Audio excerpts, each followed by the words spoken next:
देखिए, मैं इस बात से पूरी तरह सहमत हूँ कि ये पक्ष और प्रतिपक्ष का मामला नहीं है, ये देश का मामला है। और देश के मामलों में सबकी अपनी एक गंभीर जिम्मेदारी होती है। वो जिम्मेदारी प्रतिपक्ष को निभानी चाहिए, वो जिम्मेदारी पक्ष को भी निभानी चाहिए, सत्ता पक्ष को। देखना ये है कि अगर प्रतिपक्ष अपनी उस जिम्मेदारी को निभाने में पूरी तरह कामयाब नहीं हो रहा है, तो क्या सत्ता पक्ष उस जिम्मेदारी को निभाने में पूरी तरह कामयाब हो रहा है? बहुत अच्छा किया, पाकिस्तान में आतंकी अड्डे नष्ट किए, होने ही चाहिए। और हम मुंह तोड़ जवाब दें, हम जबड़ा तोड़ जवाब दें, ये हमारा काम है। और भारत में अगर नरेंद्र भाई मोदी जैसे पराक्रमी प्रधानमंत्री हैं, वो ये नहीं करेंगे तो कौन करेगा? लेकिन इसके बाद जो सवाल उठ रहे हैं, वो सवाल कुछ दूसरे किस्म के हैं। क्या हम इस शौर्य का, इस पराक्रम का श्रेय भारतीय सेना को देने के बजाय उसका सेहरा खुद अपने माथे पर बांधकर घूमना चाहते हैं? बात यहाँ से खड़ी होती है। सवाल ये उठा है कि क्यों इसमें हमारी जो विश्व कूटनीति है वो पूरी तरह कामयाब नहीं हुई। सवाल ये उठा है कि आपने ऐसा क्यों सोचा कि जो पाकिस्तानी सेना आतंकियों को पाल पोस कर करती है, उनको जन्म देती है, जब आप उनके को नष्ट करने की पूर्व सूचना उन पाकिस्तान की सेना को देंगे, तो आपने ये उम्मीद कैसे पाल ली कि वो इस विकल्प को चुनेंगे, कि वो इस संघर्ष में नहीं पड़ेंगे? तो ये जो समय समय पर थोड़ी सी चूक हुई है, उससे कुछ सवाल उठ रहे हैं। और अगर सत्ता पक्ष ने इन सवालों का जवाब देने के लिए सर्वदलीय बैठक में प्रधानमंत्री जी खुद आ जाते, खुद शिरकत करते, तो बातें इस तरह नहीं बनती। अगर एक विशेष सत्र बुला लिया जाता संसद का और उसमें संसद में जो भी बताया जा सकता है वो बता दिया जाता, तो बातें इस तरह नहीं उठती। मेरा कहना यह है कि इस मौके पर राजनीति नहीं होनी चाहिए, बिल्कुल नहीं होनी चाहिए, विपक्ष को भी नहीं करनी चाहिए। विदेश जो प्रतिनिधिमंडल जा रहे हैं उन पर भी कोई राजनीति विपक्ष को नहीं करनी चाहिए। लेकिन इसके साथ साथ तो पंकज जी, यही तो मैं कह रहा हूं, यू आर राइट, नहीं होनी चाहिए, मैं ये मानता but that is my problem. थोड़ी ज्यादा पुराने कांग्रेसी सोच वाले लोगों की एंट्री ही नहीं, सोच की एंट्री भी बंद कर दी है। अनंत विजय जी, सोच की एंट्री भी बंद कर दी है कांग्रेस में।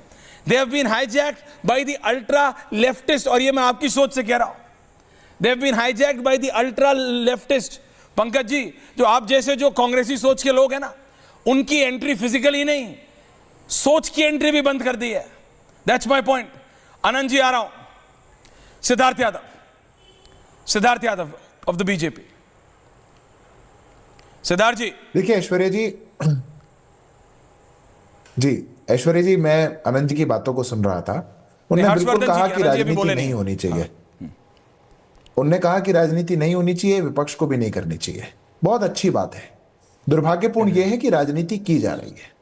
जिस दिन से यह घटना हुई, बहुत सी बातें सुनी गई, बहुत अनदेखा किया इस देश ने। हमने सुना था कि कैसे सैफुद्दीन सोज, कांग्रेस पार्टी के एक बड़े नेता, जम्मू कश्मीर के पूर्व अध्यक्ष, पूर्व सांसद, उनने यहां तक आकर के कह दिया था कि अगर पाकिस्तान कह रहा है कि उन्होंने हमला नहीं किया तो हमें उनकी बात मान लेनी चाहिए। केरला कांग्रेस के हैंडल ने यहां तक कह दिया था कि कैसे संभव है कि दूर से 200 किलोमीटर कोई भारत के अंदर आ गया और हमला कर दिया। पहले ही पहलगाम की घटना के बाद हमारे देश के अंदर बैठे हुए लोग राजनीति भी कर रहे थे, और पहलगाम की घटना में जो लोग शामिल थे, पाकिस्तान जो आतंकी देश है, उनको कवर फायर भी दे रहे थे। 4 दिन हमारे ऑपरेशन सिंदूर चला, हमने अपना काम किया, प्रिसिशन के साथ अटैक्स किए। हमारी सेना ने जो तय किया था, 1 सेंटीमीटर भी राइट से लेफ्ट नहीं हुआ। जहां तय किया था हमने वहां पे उनका बम धमाका किया, हमने घर में घुस के मारा, इंटरनेशनल बॉर्डर क्रॉस किया। 4 दिन के बाद फिर राजनीति शुरू हो गई। आज कहा जा रहा है कि यह पीआर स्टंट हुआ। यह संजय राउत कह रहे हैं, इनके कर्नाटक के कोई एमएलए कह रहे हैं हमारे रफेल घूम के गए और टूर एंड ट्रैवल करके वापस आ गए। कोई इनके विजय वेट्टीवाड़ कह रहे हैं कि किसको पता वहां पे क्या किया। मल्लिकार्जुन कह रहे हैं छुटपुट घटना हुई। ये राजनीति करने के लिए किसने उकसाया आपको? ये तो सरकार से प्रश्न नहीं है, आप पूछिए सरकार से प्रश्न। पर आप देश की सेना के पराक्रम को पीआर स्टंट बता देंगे तो कहां तक बर्दाश्त किया जाएगा? देश कब तक सुनेगा और कब तक मानेगा? यह देश ने इस ऑपरेशन सिंदूर के अंदर जो एक नया नैरेटिव स्थापित किया है, आप कह दे रहे हैं कि देश की विदेश नीति वो खाली हो गई। कैसे खाली हो गई, कैसे खोखली हो गई? ऑर्गेनाइजेशन ऑफ इस्लामिक कंट्रीज हर बार भारत के खिलाफ अपनी जॉइंट स्टेटमेंट लाती थी। जब भी हम पाकिस्तान से संघर्ष में गए, कहां गई वो जॉइंट स्टेटमेंट? कोई स्टेटमेंट नहीं आई। यूएनएससी के अंदर भारत के खिलाफ हर बार दर्जनों हमारे खिलाफ जो रेजोल्यूशंस थे वो यूएनएससी के अंदर आए, 71 के युद्ध के अंदर आए। हम रशिया से कह के वीटो करवाया करते थे, कहां कोई हमारे खिलाफ आया। हमने एक नया नैरेटिव स्थापित किया कि there is zero tolerance for terrorism. हमने नया एक नैरेटिव स्थापित किया कि अगर आतंकवाद किया जाएगा उसको एक्ट ऑफ वॉर माना जाएगा और हम इंटरनेशनल बॉर्डर क्रॉस करके भी घर में मारेंगे। ये पीओके तक का संघर्ष नहीं है, इंटरनेशनल बॉर्डर क्रॉस करके भावलपुर में एयरबेस के साथ में बम मार सकते हैं। कहां आया विपक्ष? मार तो हम किराना हिल्स में भी सकते हैं। एक बात तो कहते, एक बात तो आके my problem is not that. Foreign policy पे हम बात कर सकते थे कि फॉरेन पॉलिसी पे डिस्कस करना, आपसे सवाल करना कि बताइए क्यों तुर्की ने बूट्स ऑन ग्राउंड कर दिए, वो सब ठीक है, विपक्ष करे भाई। पंकज जी पूछें, फराज किदवई साहब पूछें कि टर्की ने कैसे कर दिया, रशिया क्यों चुप रहा। देखिए वो सारे सवाल हैं, वो सारे सवाल हम आपसे पूछ सकते हैं, उसमें कोई खराबी नहीं है। My problem is Faraz Kidwai ji, जब आप और अरविंद केजरीवाल की पार्टी यानी जब समाजवादी पार्टी और आम आदमी पार्टी तब चुप रहती है जब राहुल गांधी कहते हैं ये बताओ कि अपने कितने गिरे। अब जब आप इस साइकोलॉजिकल वॉरफेयर में, जिसमें आम आदमी पार्टी को महारत हासिल है, डांडा साहब आपको महारत हासिल है ये मीडिया वॉरफेयर और साइकोलॉजिकल वॉरफेयर में आपकी पार्टी को, उसके बाद भी आपको पता है एक जंग हमारे सिपाही लड़ रहे हैं जो सबसे ऊपर है, एक जंग ये सोशल मीडिया पे जो पाकिस्तान सबसे ज्यादा लड़ा, उसमें आप उनको फॉर्डर दे रहे हैं और आप सपोर्ट कर रहे हैं पीछे से कांग्रेस पार्टी को। डांडा साहब कैसे कर सकते हैं आप, कैसे कर सकते हैं, बताइए डांडा साहब।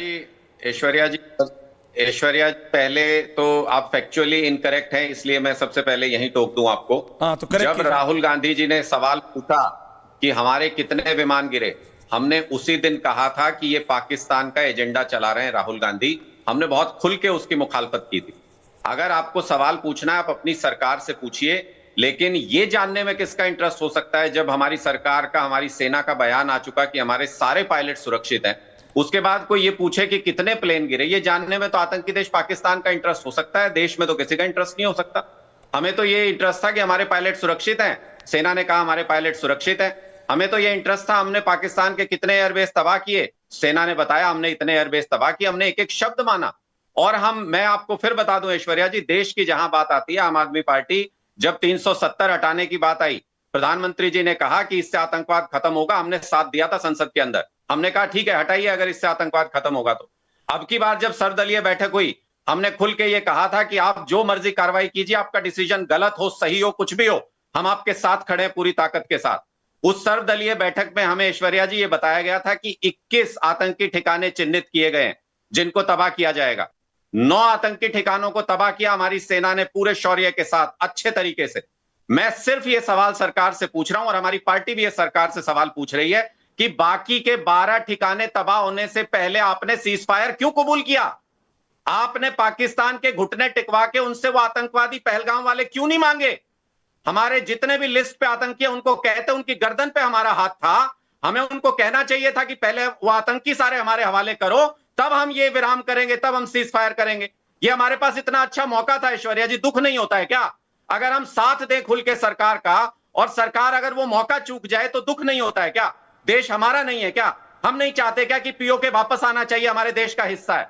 तो अगर दुख होगा, अगर ये सवाल होंगे तो पूछे तो जाएंगे ऐश्वर्या जी, सरकार से सवाल पूछें। सेना ने जो किया वो अभूतपूर्व था, सेना ने जिस तरीके से हिट किया वो अभूतपूर्व था, सेना ने जैसे डिफेंड किया पाकिस्तान के हमलों को वो भी बिल्कुल पूरे तरीके से, हम जितनी उसकी तारीफ करें उतना कम है। लेकिन निश्चित तौर पे सरकार से अगर सवाल पूछने होंगे तो पूछेंगे, हम उस बात की परवाह नहीं करेंगे कि पाकिस्तान का चैनल क्या चला देगा, ये क्या कर देगा। आज पाकिस्तान के चैनल पे एस जयशंकर चल रहे हैं सबसे ज्यादा, कर लो आप क्या करोगे?